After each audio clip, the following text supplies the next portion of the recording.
बीच में जयपुर से अर्जुन भाई महर, दिल्ली से जितेंद्र जी मीणा प्रोफेसर साहब आए हैं। इनका भी बहुत बहुत स्वागत, तालियों के साथ स्वागत करते हैं हम।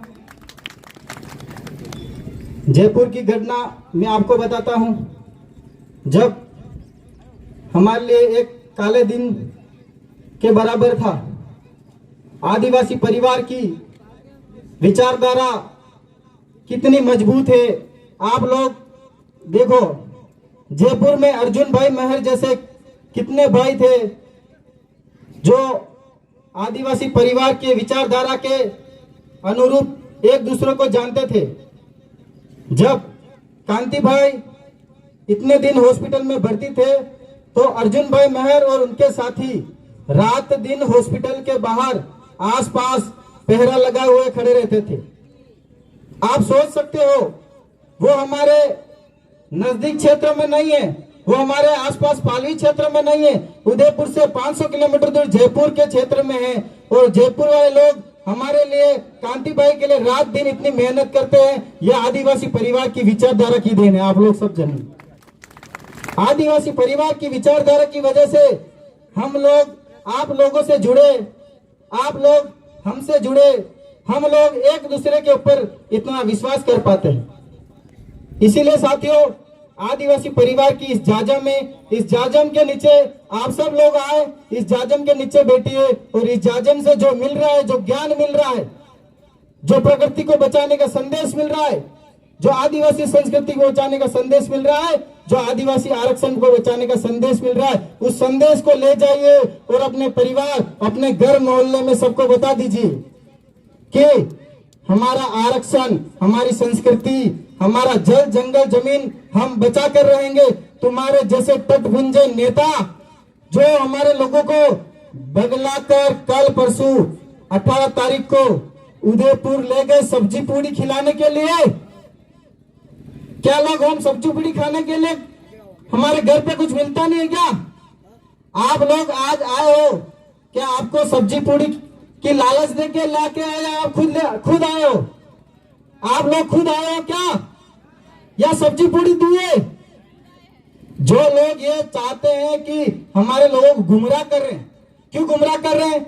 क्योंकि वो 2023 में एमएलए की टिकट लेना चाहते हैं, 2023 में सलूम्बर से टिकट लेना चाहते हैं, 2023 में उदयपुर ग्रामीण से टिकट लेना चाहते हैं, 2023 में डूंगरपुर से टिकट लेना चाहते हैं।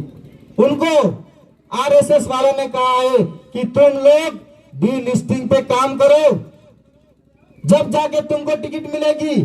तो हमारे गधे नेता डी लिस्टिंग के बहाने, सब्जी पूड़ी के बहाने वहां रैली कर रहे उदयपुर में।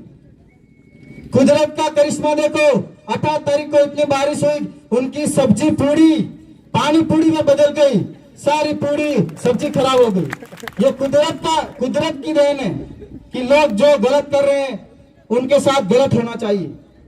हमारे बीच में लसाड़िया से आनंद जी, नारूलाल जी भूज, जो कम से कम 10 दिन तक जेल में रहे, उनके यहाँ खदान का काम चालू करने के लिए ठेकेदारों ने जमीन हड़पने का काम शुरू किया, तो इन्होंने उन्हें रोकने के लिए लड़ाई लड़ी, गांव वालों को इकट्ठा किया, गांव वालों को जानकारी दी कि ये लोग अपने गांव में माइंस शुरू कर रहे हैं, आप लोग इसके खिलाफ कुछ करिए।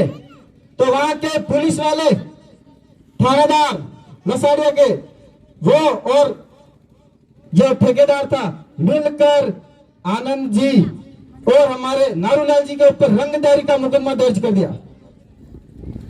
तो उस थानेदार को कहना चाहता हूं मैं कि आप लोग, कितने हजारों लोग हम आदिवासी परिवार में, कितने लोगों के ऊपर रंगदारी के मुकदमे दर्ज कर सकते हो? दर्ज करो, मेरे ऊपर भी दर्ज करो रंगदारी का मुकदमा, क्योंकि हम लोग जल जंगल जमीन बचाने की लड़ाई में आए हुए छोटे मोटे मुकदमे से डरने वाले नहीं है। क्या समझते हो आप लोग? डरा गए हैं क्या? हम लोग इस मैदान में इसीलिए उतरे हैं कि हमारे आने वाली पीढ़ी बचे। हम ये छोटे मोटे जमानत पे 151 छोटे मोटे 10 दिन 15 दिन 1 महीने जेल में जाने से नहीं डरने वाले।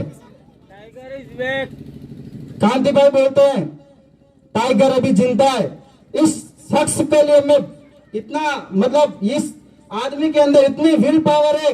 जब ये आदमी खाट पे था तो ये आदमी पूछता था तुम्हारे परिवार वाले कैसे हैं, हमारे आदिवासी परिवार वाले कैसे हैं। आदिवासी परिवार के जितने लोग साथ में थे उन लोगों के बारे में पूछते हैं, जबकि वो आदमी खाट पे पड़ा है। इतना विल पावर है। आदिवासी समाज के बारे में सोचने वाला ऐसा पहला व्यक्ति है, पहला व्यक्ति जो खुद के परिवार को छोड़ के दूसरों के परिवार के बारे में पूछते हैं। मेरे घर के बारे में, मेरे मम्मी पापा के बारे में पूछने वाला कांति भाई पहले व्यक्ति है। सोचिए आप, कांति भाई के लिए इसलिए हम 10 दिन उनके साथ रहते थे। क्यों रहते थे? क्योंकि ये आदमी उस लायक है। ये आदमी समाज को आगे ले जाने के लिए, आज भी देखो उनको बुलाया नहीं जा रहा है। उनके दिमाग में, उनके नशे पे दबाव पड़ गया। बोलना में कितनी तकलीफ है, लेकिन नहीं, वो नहीं मानते। मेरे आज समाज को जागरूक करके छोड़ेंगे। हमारे जगदीश भाई पांडोर, देखो आप, वो हर बार उनकी हर भाषण में एक बात में कॉमन सुनता था, पार्टियों को बंधन को तोड़िए, संगठन के बंधन को तोड़िए और दूसरे गुलामों के बंधन को तोड़िए। आइए आदिवासी परिवार की जाजम में और आदिवासी परिवार के साथ में समाज, आरक्षण और जल जंगल जमीन को बचाना। ये बोल जगदीश भाई पांडोर के। वो आदमी जब ये बोलता था तो मेरे ये घूसबम बोलते रोंगटे खड़े हो जाते थे। आप सोचो कितनी ताकत है आदिवासी परिवार में। आज जितने भी लोग हैं, पहले हम किसी को नहीं जानते थे, इनको देखिए जितने भी लोग हैं हम किसी को एक दूसरे से नहीं जानते थे, लेकिन ये आदिवासी परिवार की विचारधारा है, आदिवासी परिवार की जाजम में हमको एक दूसरे को जोड़ दिया। इस ताकत को आपको पहचानना होगा। आज जितने भी लोग हैं, हम बोल रहे, आप सुनोगे, घर पे चले जाओगे, भूल जाओगे, वापस चुनाव आएंगे, आप उसी दर्रे में चले जाओगे, वही कमल कांग्रेस को वोट दे दोगे, सब खत्म हो जाएगा। आज मैं आपको डीलिस्टिंग की हम बात करें, उसके बारे में हमको क्या नुकसान है वो आपको बताना जा रहा हूं। हमको शिक्षा और रोजगार में जो आरक्षण है, शिक्षा में हमको केंद्र सरकार की ओर से 6.5% आरक्षण है और राज्य सरकार की संस्थान उनके 12% आरक्षण है। वो आरक्षण अगर हमारा डीलिस्टिंग होती है, आदिवासी जनसंख्या अनुपात कम हो जाएगी तो वो आरक्षण खत्म हो जाएगा। शिक्षा में रोजगार में जो आरक्षण मिल रहा है वो आरक्षण खत्म हो जाएगा। जो आज प्रोफेसर साहब ने कहा था कि हमारे 3rd ग्रेड टीचर लगने से काम नहीं चलेगा, लेकिन यहाँ जो 3rd ग्रेड टीचर लग गए वो भी अपने आप को कलेक्टर समझने लग गए। समाज को भूल के, अभी 1 महीने की छुट्टी आई है, समाज को भूल के बाहर कहीं घूमने निकल गए हैं। जो टीचर आदिवासी परिवार के साथ जुड़े हुए और जो दिन रात आदिवासी परिवार के साथ में काम कर रहा हूं, उनको मैं सलाम कहना चाहता हूं, क्योंकि वही लोग हैं जो हमारे आदिवासी समाज को, आदिवासी समुदाय को बचा सकते हैं। बहुत सारे अभी 1 महीने की छुट्टी घूमने चले गए।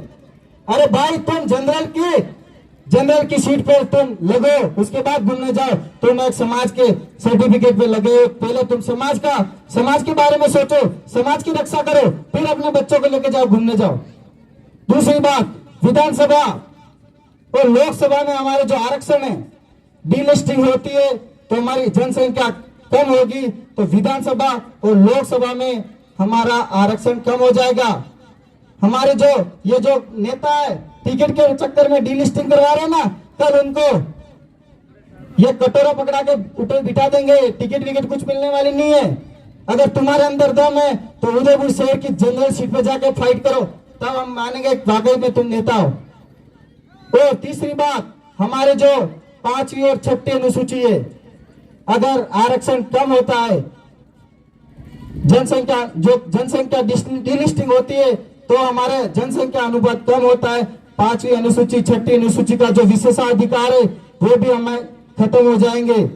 और हमारा जो वन अधिकार नियम में जनसंख्या अनुपात कम होता है डीलिस्टिंग की वजह से, तो वन अधिकार कानून का नियम बदलेगा। 5वीं अनुसूची, 6ठी अनुसूची के जो विशेषाधिकार मिले हुए वो कम हो जाएंगे। सरपंच की सीट जो आरक्षित है वो खत्म हो जाएगी, प्रधान आरक्षित है वो खत्म हो जाएगी, जिला परिषद आरक्षित है, सब चीजें खत्म हो जाएगी। सर ने अभी बोला कॉमन सिविल कोड में जो होगा वो डीलिस्टिंग में जैसा हो रहा है वैसा कॉमन सिविल कोड में ऐसे होगा। आरक्षण खत्म हो जाएगा, सब समान हो जाएंगे। समान नागरिक संहिता समान नागरिक संहिता सब एक जैसे हो जाएंगे, कोई आदिवासी नहीं, सब एक जैसे, सबको हिंदू बना रहे, सबको धर्म में बांट रहे। तो साथियों, सोनारा भील की इस जो धरा है उनके बारे में कहना चाहता हूं। बहुत सारे लोग हैं अब अपने बाप सोनारा भील को भूल गए। सोनारा भील तुम्हारा बाप है, तुम उसको कैसे भूल रहे हो? कांति दादा ने बोला, कौन सी नगरी है भाई? हडी रानी। अरे भाई, हम तो हडी रानी को नहीं जानते, हम तो सोनारा भील को जानते हैं। तो आप अपने बच्चों को, जो स्कूल जाते हैं, जो पढ़े लिखे बच्चे हैं, उनको बताइए हमारा बाप सोनारा भील है।